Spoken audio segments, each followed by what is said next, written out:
A federal judge in California, U.S., District Judge Roger Benitez, ruled on Friday that the state's prohibition on gun magazines with a capacity of more than 10 rounds is unconstitutional. Judge Benitez stated that the state's broad ban on detachable magazines that hold more than 10 rounds violates the Second Amendment rights of gun owners, as it prevents them from using such magazines for lawful purposes, including self-defense. In a 71-page decision, the judge emphasized that the law is clearly unconstitutional based on the text, history, and tradition of the Second Amendment.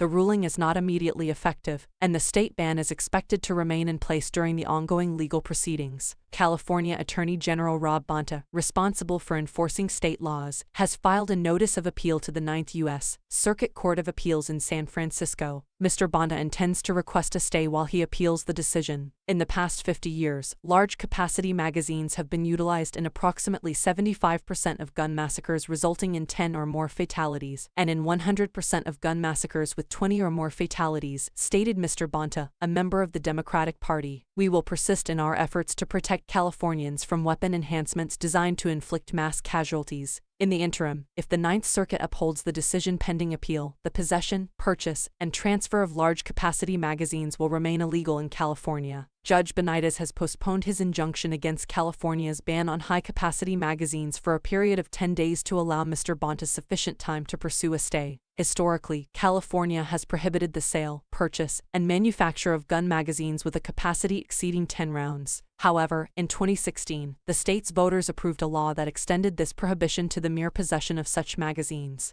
In March 2019, Judge Benitez ruled in favor of the gun owners, effectively preventing California from banning the ownership of large-capacity magazines. In August 2020, a panel of 3 judges from the Ninth Circuit upheld Judge Benitez's decision. However, in November 2021, a larger panel of judges from the Ninth Circuit voted 7-4 to overturn Judge Benitez's ruling, thereby affirming the legality of California's ban on large-capacity magazines. Chuck Mitchell, president of the California Rifle and Pistol Association, commended Judge Benitez's decision, stating that it signifies a significant shift in the way courts approach restrictive gun laws. He also noted that the state will likely appeal, but emphasized that unconstitutional laws have a limited lifespan. Governor Gavin Newsom criticized the ruling, accusing Judge Benitez of engaging in political maneuvering. Cases Duncan et al. IV, Bonta, U.S. District Court, Southern District of California, No. 17-1017. This ruling coincides with President Joe Biden and Vice President Kamala Harris's announcement of the White House Office of Gun Violence Prevention, which aims to combat gun violence. President Biden expressed his commitment to banning certain firearms and high-capacity magazines based on his previous work on gun legislation.